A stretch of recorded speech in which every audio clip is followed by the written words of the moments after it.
ഞങ്ങളുടെ കൂട്ടത്തിൽ ഏറ്റവും കരുത്തുള്ള ആളാണ് അബി. അബി ഒരു റെയിലിംഗ് ഗേറ്റ് തുറക്കുന്നതിൻ്റെ പ്രയാസം കണ്ടില്ലേ? എന്തായിരിക്കും ഇങ്ങനെ ഗേറ്റ് തുറക്കാൻ ഇത്ര പ്രയാസം ഉണ്ടാവാൻ കാരണം? പ്രത്യേകിച്ച് വലിയ കാരണമൊന്നുമില്ല, അതിൻ്റെ ചക്രം ഉരുളുന്നില്ല എന്നുള്ളത് തന്നെയാണ്.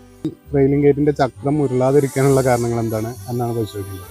അത് പരിശോധിച്ച് പരിഹരിച്ചു കഴിഞ്ഞാൽ സ്വാഭാവികമായിട്ടും നമ്മുടെ റെയിലിംഗ് ഗേറ്റ് വളരെ സ്മൂത്തായിരിക്കും.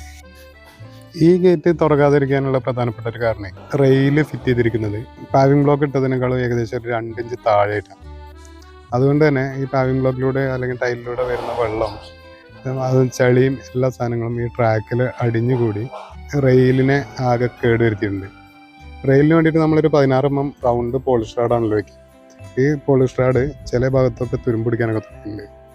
ടൈലൊട്ടിച്ച ഭാഗത്ത് ഉണ്ടായിരുന്ന ഗ്രൗട്ടും ഈ റെയിലിലേക്ക് വന്ന് റെയിലൊക്കെ ആകെ അതിൻ്റെ ട്രാക്കിൻ്റെ സ്മൂത്ത്നെസ് കളഞ്ഞിട്ടുണ്ട്. അതും ഈ ചക്രം സ്മൂത്തായി ഉരുളുന്നതിന് ഒരു വിഘാതമായിട്ട് നിൽക്കുന്നുണ്ട്.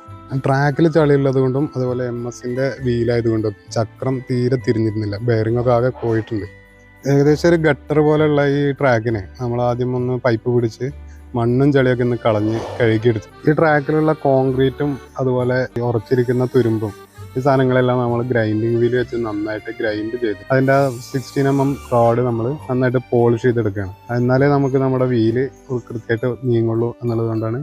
ഒരു മെനക്കെട്ട പണിയാണ് ഇത്. കാരണം ഒരു 2 ഇഞ്ചോളം ഡെപ്ത് ഉണ്ട്, അതിനകത്ത് വീല് കൊള്ളുന്നില്ല. എങ്കിലും നന്നായി പണിപ്പെട്ട് നമ്മൾ ട്രാക്ക് ഗ്രൈൻഡ് ചെയ്ത് ശരിയാക്കി എടുക്കുകയാണ്. തുരുമ്പ് പിടിച്ച് കട്ടയായി നിൽക്കുന്ന സ്റ്റെക്കായി നിൽക്കുന്ന വീലുകൾ കട്ട് ചെയ്ത് കളഞ്ഞ് പകരം സ്റ്റെയിൻലെസ് സ്റ്റീലിൻ്റെ നല്ല വീല് നമ്മൾ റീപ്ലേസ് ചെയ്തു. സ്റ്റെയിൻലെസ് സ്റ്റീലിൻ്റെ വീല് വെക്കേണ്ടത് ഇങ്ങനെയല്ല, നേരെ തിരിച്ചാണ് വെക്കേണ്ടത്. പക്ഷേ ഈ ഗേറ്റിൽ നമ്മളത് തിരിച്ചു വെച്ച് കഴിഞ്ഞാലുള്ള ഒരു പ്രശ്നം എന്താ വെച്ചാൽ, ഈ ഗേറ്റും അതുപോലെ റെയിലും തമ്മിലുള്ള ക്ലിയർ വളരെ കുറവായിരിക്കും. ഏകദേശം ഒരു 1 ഇഞ്ച് ക്ലിയർ ഉണ്ടാവുള്ളൂ. 1 ഇഞ്ച് തന്നെ തേച്ചുണ്ടാവില്ല. അങ്ങനെ വെച്ച് കഴിഞ്ഞാൽ ഇതിപ്പോൾ നമ്മുടെ